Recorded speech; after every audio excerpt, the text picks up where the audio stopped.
Bravo, bravo, bravo, bravo na honorable Willy Mishiki. Vieux au salinga plaisir. Vieux au salinga plaisir. Willy Mishiki au salinga pena plaisir. Voilà pourquoi na yeko sala yo quand même honneur lelo. Yeko sala émission mobimba. Hein? Pour le belayo Willy Mishiki. Toza besoin na bino. Viens ngai. Honorable. Toza besoin na bino na minute oyo. Toza la semblante. Toza besoin na bino surtout baswahili ya est. Tozo bele la mikolonios tozo le la baswahili ya est baza wapi, où sont-ils? Les baswahili de l'est, ils sont où? Baswahili ya est baza wapi? Tozo lukabino mikolonios soyo boya baswahili ya est. Viens ngai.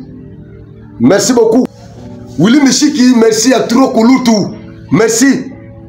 Bandeko Boche langa ba bravo belé na honorable Willy Mishiki.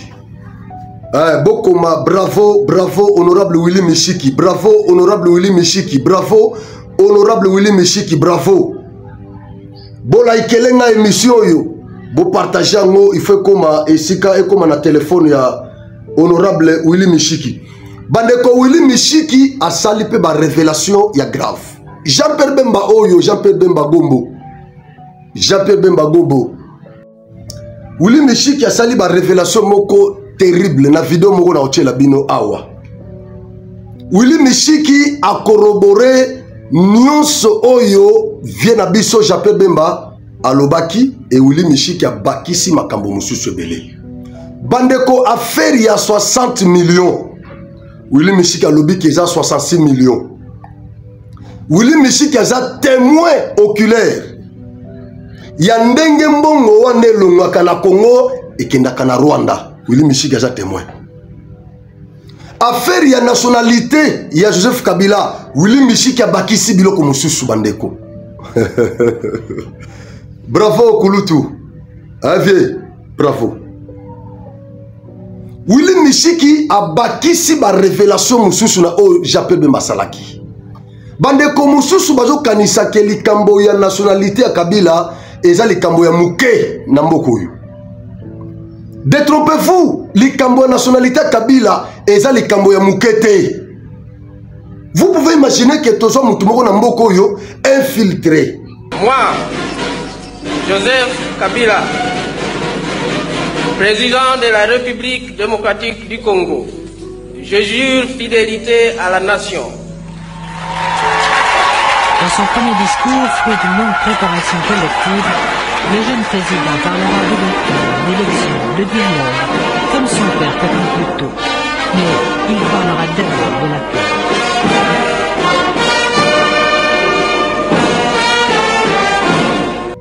Avant de la biso na mboko avec la bénédiction de certains Congolais pendant plus de 20 ans. Il a eu tout dans ce pays, sauf l'amour de ce pays. Joseph Kabila a eu moisi na Congo. Joseph Kabila botisi de konabiso bana Olive Lembe. Bon yepe on dirait nationalité pesaka moi douteuse. Po bato na batambolaka pampambate ba mo ba ibande batambolaka. Nationalité ya Olive Lembe pesa on dirait ça douteuse. Na okike a rejoindre biso na droit na okike akeko zo inscription na ILK a osa la droit ndi na yoki. Na ebité eza solo to eza lokuta mama Olive Lembe azo sala droit na ILK. Mais ba collègue ne balobi amona na kate.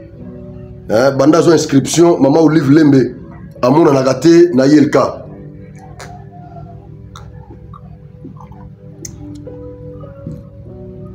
Bamona gaete. Joseph Kabila ina mboko yo ayepamba. Sa mwasi sanini.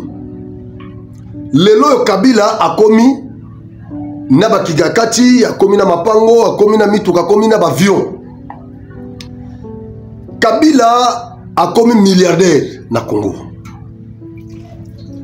Biso ba Congolais ba yanke ya mboko yo tozotala mwana mai moko ayena ba boat na 1997 vilain type na famille wana bazaka 3 soi-disant Lipa Sanaye, soi-disant Lipa Sanaye, Jeannette Kabila. Champion va révéler biso que Jeannette a Lipa sa Kabila te, Kabila Botama na 71, Jeannette ya Botama na 68, na Rubavu. Et sa province, il y a Rwanda. Ndesika Jeannette Kabila à Botama. Champion a révélé biso que Jeannette Kabila a tigala kozala Lipa sa Kabila te, mais azala kande tata mwasi ya Kabila. Bato ba monté histoire wana na mboko yo. Tout au début, ba Congolais baza distrait. Mzee Laurent Désiré Kabila na mboko yo. Amemeli biso na ba sac bandeko yo. Mpiaka ba vilain type. Tomoni Kabila ndenga ye, lelo Kabila komi milliardaire. Kabila Zula. Kabila komi ko boma biso lisusu, Kabila zongi na Rwanda. Et là que Vandi Saki Kabila na Congo, c'était le pouvoir congolais. Comme il a perdu ce pouvoir, le Bonto est rentré au Rwanda. Il a repris les armes pour tuer les Congolais avec tout ce qu'il a amassé ici comme argent. Il va acheter les armes, il va former les militaires pour venir tuer les Congolais qui l'ont accueilli, qui lui ont donné la femme, qui lui ont donné tout ce qu'il a. Et Kabila aujourd'hui, il se tourne contre ces Congolais pour commencer à les tuer. Aujourd'hui, la vérité éclate. Nous découvrons que le Bonto qui a fait 18 ans au pouvoir ici n'était pas Congolais. Il avait usurpé la nationalité congolaise. Malgré toutes ces révélations, les Congolais, certains Congolais ne sont pas prêts à accepter que le Bonto n'est pas notre frère. C'est ce qui me choque, ce qui me fait mal. Les jours où nous parlerons le même langage dans ce pays, c'est le jour où ce pays va décoller. Kabila zui nationalité Nabiso de manière frauduleuse. Kabila a mis commissi congolais de manière frauduleuse. Lelo yoba preuve comme Kobima. Vous pouvez poser la question au président actuel. Le surnom de Kabange, il est venu d'où? Quand il nous a dit qu'il était jumeau, et qu'on lui a dit ici chez nous, c'est Yumbo et Kabange, vous êtes qui? Il était Kabange. Vous pouvez vérifier tout ça. Vous pouvez vérifier aussi que les documents de Joseph Kabila signés à l'époque, il n'y avait pas Kabange. Il y avait quoi? Joseph Kabila. Donc je vous dis pourquoi j'ai été nommé. Je vous dis que j'avais une mission ici de créer avec tous les Katangais la paternité de Joseph. Et ça, c'est une mission que j'ai réussi. Il n'y avait pas d'argent ici, il y avait la guerre. La deuxième mission, c'était une mission sécuritaire. Donc, je le dis, c'est à la télévision. Et si quelqu'un peut me contredire, ou Joseph lui-même, il peut le faire. Mais il m'a donné comme mission, la première mission. Ici à Kinshasa, on dit que je suis rwandais, je suis burundais. Et je voudrais vraiment naître au Canada. Et c'est ce que j'ai fait. J'ai créé avec mes vice-gouverneurs, avec tout le monde, les Mouyèges et compagnie, les Ronds, les Louba, les Pont. On donne à Joseph, ils ne sont pas pleins. Ça a été réussi. Vous pouvez le vérifier, même peut-être s'il ne le dit pas. Je crois qu'il le sait. Qu'est-ce que les Congolais font? Est-ce qu'il faut qu'à tout le monde la Kabila Maboko? Raïs, Mampouya, moi, maman, ce qui maman, si fort, ce qui n'a tout ça. Vous aurez des révélations dans la vidéo dans votre labino. Nous devons parler le même langage face à l'escroquerie rwandaise. Aussi longtemps que Kabila est soutenu par certains Congolais, cette histoire de l'Est ne va pas terminer. Prenons d'abord Kagame, mettons-les de côté. Restons d'abord ici en RDC. Est-ce que Kabila est notre frère? Si oui, par quel mécanisme? Parce que Mzee Laurent Désiré Kabila, lui qui était notre frère, il n'a pas que Kabila Jeannette et Zoé pour enfants. Il en a fait d'autres qui sont ici sans rien. Ils n'ont rien bénéficié de la richesse de leur père qui était présent dans ce pays. Il n'y a que ces trois-là qui sont fils de Mosé Laurent Désiré Kabila. Alors, les restes ici. Pasteur Nani Wazaki, chef de la maison civile, il y a Kabila, le pasteur Mugalo. Pasteur Mugalo wana a traité Ibrahim Kabila Oyo. Garçon Sobotali, garçon wana. Sobotali, garçon wana, Ibrahim Kabila. Mais tu vois déjà Laurent Désiré Kabila. Nakolo banenge pe na bano loba otala likolo nyonso mwana na ye. Mais Mugalo aloba na biso ke mwana na za mwana muzete.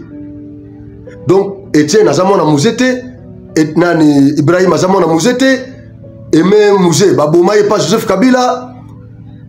Donc na mboko yo et puis nani général vena biso aza na Goma nani et na Lubumbashi Kulutu Edi Kapen. Général Edi Kapen o aza ya famille ya Mouzé. Kabila kangisa ye atike na prison. Aimé Kabila mwana Kabila mwasi o atikala ki apoye ba vérité. Babomela ye nini? Aimé Kabila o ya koma ki mwasi ya Barakuda, ale Barakuda. Barakuda o azaki déjà na renseignement ya mboko oyo nata ya Kabila. Aimé Kabila abanda kosala recherche ye na Chebeya. Parmi ba raison oyo babomela Chebeya. Et ça va même raison oyo babomela Aimé Kabila. Aimé Kabila na Chebeya babana kosala enquête po ba yeba soki Kabila Joseph azandeko na bango aza mwana Mouzé. Par quel mécanisme? Par Aden. Lokola Aimé azaki mwana Kabila. Il fallait ki bazo makila Joseph Kabila basala Aden. Lokola Moïse a quitté. Il y a posé makila Kabila. C'est comme ça que basali ba recherche na Rwanda. Lokola Kabila avant ya na Congo azaki na mwasi moko ya Rwanda. Babota mwana moko na mwasi wana. Et même bazaki na recherche yena tata mwasi na bango azaki na monga fula. Na Chebeya azaki na iloko wana. Azaki na sima na bango. Na cadre de la face sans voix. Bakende koluka mwana wana bazo makila mwana Joseph Kabila comme ça basala Aden na makila ya Aimé ba découvrir si réellement que Joseph Kabila aza mwana Mouzé.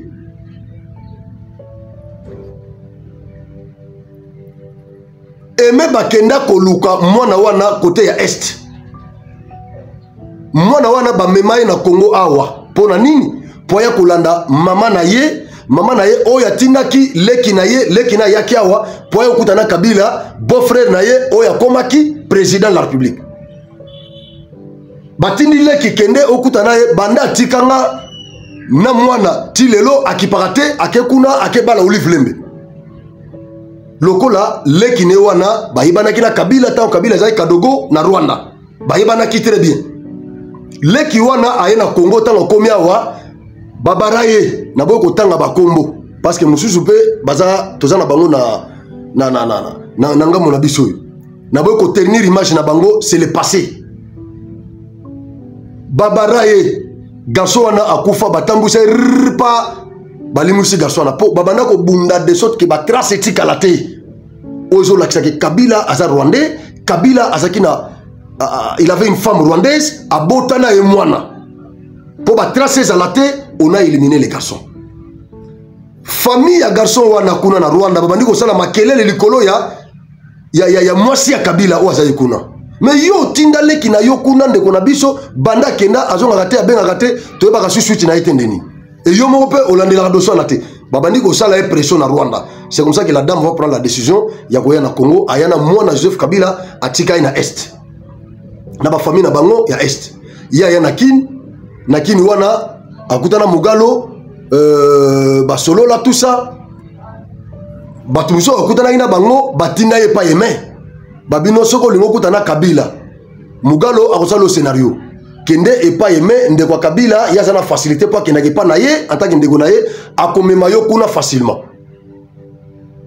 Moi c'est akoma e pa Aimé wana bazana ale Barakuda il est vivant ale Barakuda.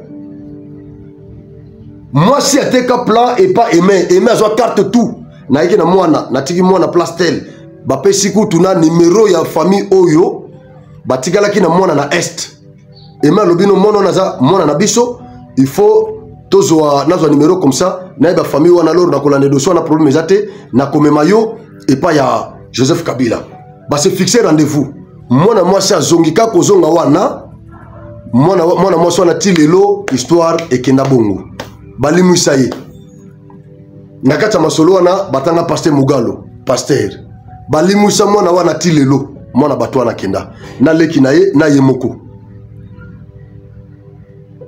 Aimé atikali bakomi koluka mwana mwasi azate ba comprendre que babareye loko Aimé azaki déjà na trace ya mwana Joseph Kabila wazaki na est Aimé abengi numéro wana basolo lesili Aimé azui avion na batu na ye bakenda est baketi na famille wana bakutana na mwana Aimé azwa mwana wana bakene hôpital balongoli makila na makila Aimé basala Aden ebimake nani Kabila Joseph aza mwana ya musete parce que bazwa makila ya Aimé akenda na makila tata mwasi na bango azaki na monga fula baboma ye peso pa Kabila pona kolimu sa trace basala Aden ebima zéro libungutulu et soko tali mwana wana penza donc photocopie ya Kabange photocopie ya Mampuya photocopie ya Che Guevara photocopie ya Kabila mwana wana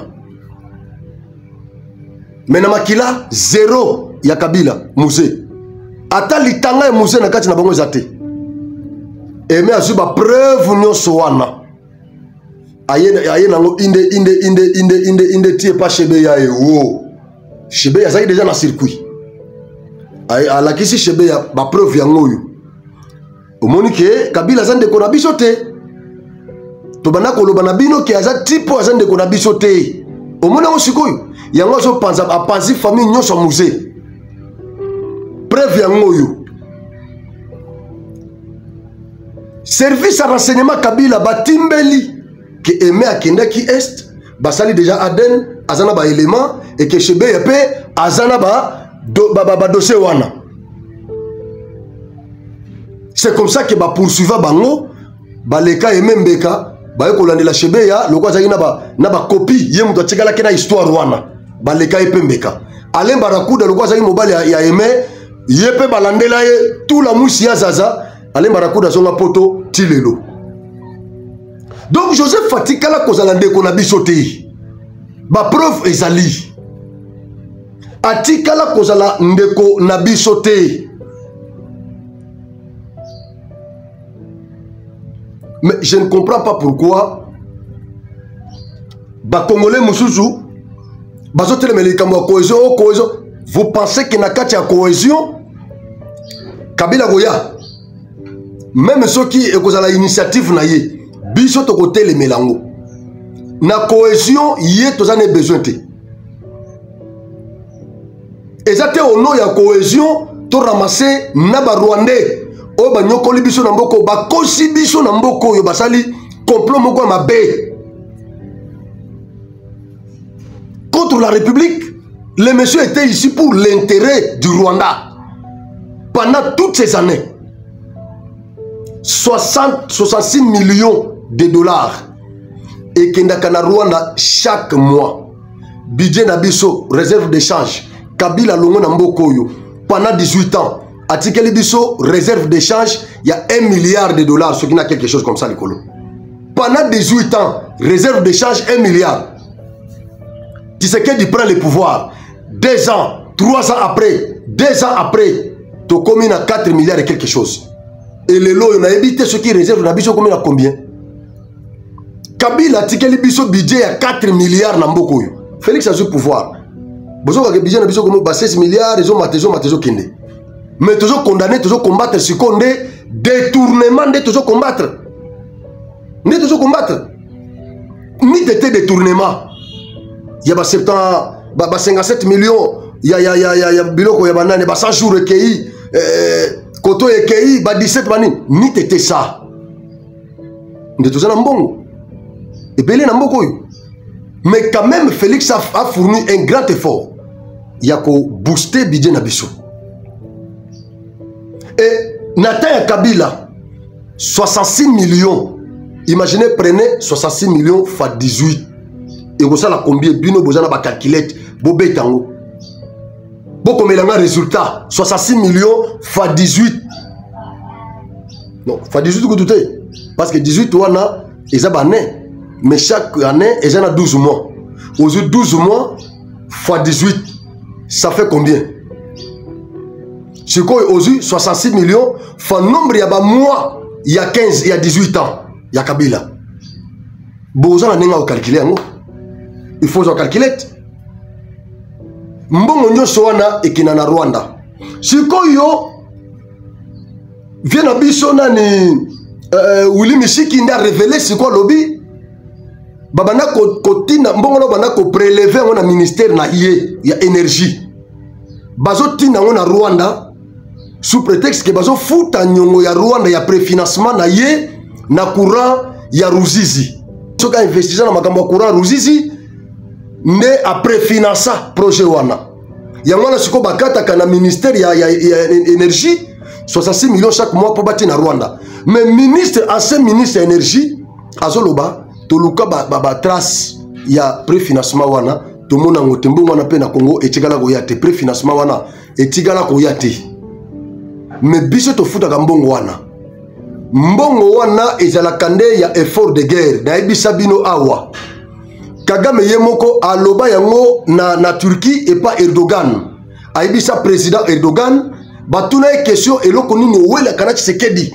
Kagame aloba na Erdogan Tshisekedi akuta Kabila bana ko futa nga 60 millions ya effort de guerre neto bengane la bango Mobutu. Totinda basoda na biso na Congo ba bengana Mobutu.